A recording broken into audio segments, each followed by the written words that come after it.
बिस्मिल्लाहिर्रहमानिर्रहीम। बोलते कालम के साथ मैं आमिर रज़ान और मोहसिन रज़ाई को जब नेशनल सुप्रीम सिक्योरिटी काउंसिल का जो है वो बनाया गया, उनको जो है नया सेक्रेटरी बनाया गया था और जो है मुज्तबा हामनई ने उनका जो है वो तकर्रर किया था। तो बहुत सारे मीडिया हाउसेस ने कहा था भाई क्यों भाई इनको क्यों बनाया गया है, लेकिन ये अब इस क्यों का जवाब जो है सामने आ गया और वो जवाब ये है कि मोहसिन रज़ाई ने चाइना के सफ़ीर से मुलाकात की है। अपनी तकरीर के फ़ौरी बाद वो जिससे मिलना उनका ज़रूरी था वो चीन था, इसीलिए चीनी सफ़ीर ने उनके साथ मुलाकात की, जिसमें मोहसिन रज़ाई ने एक मरतबा फिर अपने उस सख्त मौक़िफ़ की जो है वो तईद की है कि वो आबने हरमज़ नहीं खोलने वाले हैं और ना ही खोलेंगे जब तक अमरीका उनकी शराइत तस्लीम नहीं करेगा। चीन स्ट्रेटजिकली ईरान का पार्टनर है। चीन की तमाम तेल की ज़रूरियात जो हैं या तवानाई की ज़रूरियात जो हैं उसका ज़्यादातर हिस्सा, या आप यूँ समझ लें 90% जो है वो ईरान से पूरा होता है, जो बैरूनी तौर पर वो चीन मंगवाता है। चीन में इस वक्त भी जो है शार्टेज इसलिए है कि आबने हरमज़ बंद है और चीन वो मुल्क है जो सबसे पहले चाहता है कि आबने हरमज़ खुले और उसकी तेल की जो बढ़ती कीमतें हैं वो कम हों ताकि लोगों को जो है रिलीफ दिया जाए।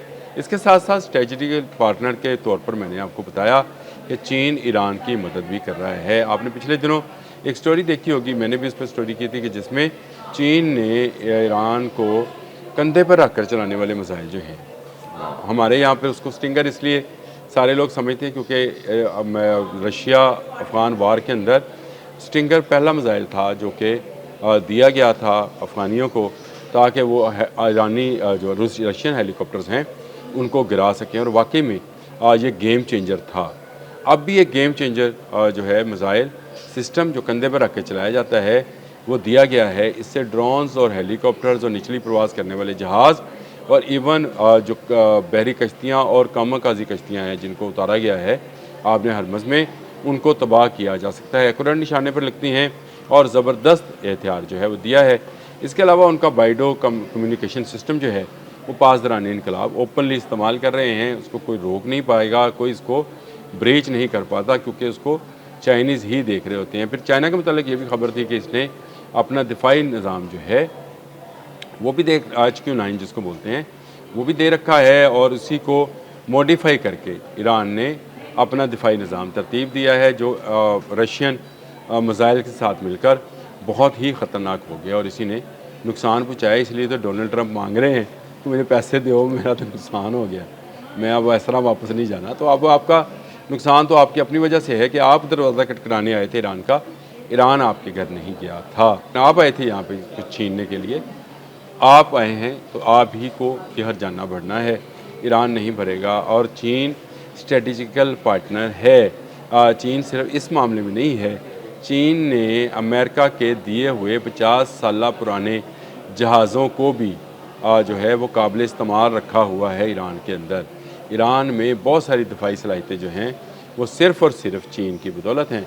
और अब चीन के सफ़ीर की मुलाकात जो है मोहसिन रज़ाई के साथ और मोहसिन रज़ाई का अपने बयान को दोहराना जो है ये एक बड़ी ख़बर है। वो अमेरिकन सेंट्रल जो है ये कह रही है कि उसने जहाज़ वापस मोड़ा है या किया है, लेकिन अगर देखा जाए तो पसे पर्दा आबने हरमज़ की शिकस्त में चीन सबसे बड़ा जो है क्या उसको कहेंगे कि सबसे बड़ा जो है कारफरमा जो अंसर है वो चीन है। यानी सारी प्लानिंग जो है इस वॉर की चीन ने की, सैटेलाइट इमेजेस तक और इनके अड्डों की तक रसाई तक और तमाम जासूसी के निज़ाम तक कहा जाता है कि चीन ने मदद की। ये मैं नहीं कह रहा हूँ, ज़ेलेंस्की ने भी कहा, यूक्रेन के सदर ने, उसने भी यही बात कही थी कि चीन और रूस के सैटेलाइट्स जो हैं वो ईरान की अहदाफ को निशाना बनाने की जो है उस पर वो दस्तरस दे रहे हैं, जिससे ईरान सही निशाने बांध रहा है। चीन ने एक मरतबा फिर साबित किया है कि वो एक ऐसा मुल्क है जो कि मुश्किल वक्त में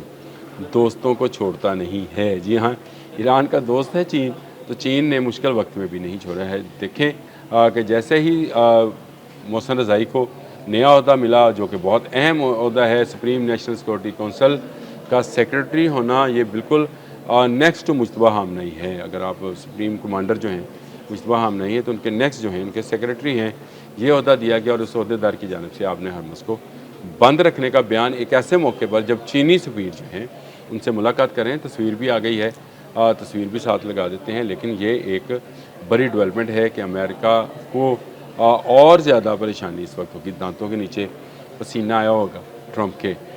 ट्रंप को चाहते हैं कि जी मुहदा हो जाए, बार बार वो दुहाइयाँ तो दे रहे हैं, मिन्नतें तो कर रहे हैं, लेकिन अंदाज़ उनका ज़रा डिफरेंट है। कभी वो मिन्नत करते हैं, फिर गजनी की तरह उनकी याददाश्त वापस आती है तो धमकी लगाते हैं। तो ये मामला जो है उनके साथ अब एक कन्फ्यूजन वाला बनता चला जा रहा है, और इसी कन्फ्यूजन में वो गलत फ़ैसले मुसलसल करते चले जा रहे हैं। और दूसरी तरफ चीन जो है ये अपना रोल जो है वो अदा कर रहा है। चीनी सफ़ीर का डेलीगेशन के साथ मोहसिन रज़ाई से मुलाकात करना, आप यूँ समझें सुप्रीम कमांडर मुश्तबा खामनेई के साथ मुलाकात है। आने वाले दिनों में चीन ईरान की क्या मदद करेगा और ईरान जो है अपना तेल कैसे उस तक पहुँचाएगा या उसको कैसे उसका रिटर्न देगा, ये वो मामलात हैं जो 1-on-1 मुलाकात में ही मुमकिन होते हैं। मोहसिन रज़ाई जो हैं उनसे मुलाकात, मुश्तबा खामनेई से मुलाकात है, तो इसका मतलब ये है कि आने वाले दिनों की जो स्ट्रेटजी बनेगी, जो मिडल ईस्ट के अंदर, मैं हमेशा कहता हूँ कि अमेरिका के जाने के बाद जो खला पैदा होगा उस पर चीन जो है उस खला को पुर करेगा, वो कब्ज़ा करेगा। आप आहिस्ता आहिस्ता देखिएगा बहुत सारे मुल्क जो हैं बहुत सारे मुल्कों के करीब आएंगे, और इसकी वजह बड़ी वजह जो है वो चीन होगा। चीन क्योंकि जानता है कि अमेरिका को ये शिकस्त जो है पाश पाश कर सकती है, उसका गरूर तोड़ सकती है, तोड़ तो दिया, खैर गरूर तो तोड़ दिया। अब इस मुल्क की सालमियत भी जो यानी अमेरिका की सालमियत जो है वो भी ख़तरे में पड़ सकती है। वहाँ की रियासतें जो हैं वो रिवोल्ट कर सकती हैं। उनके जो मरीन्स हैं वो जब जाकर वापस अपनी कहानियाँ बयान करेंगे, और उन कहानियों पर जब हॉलीवुड्स में फ़िल्में बनेंगी तो ब्लॉकबस्टर्स होंगी। ये याद रखिएगा, इनके साथ जो कुछ गुजर रहा है ना, वहाँ पर जो कुछ गुजरा है उसके वो चश्मदीद गवाह हैं।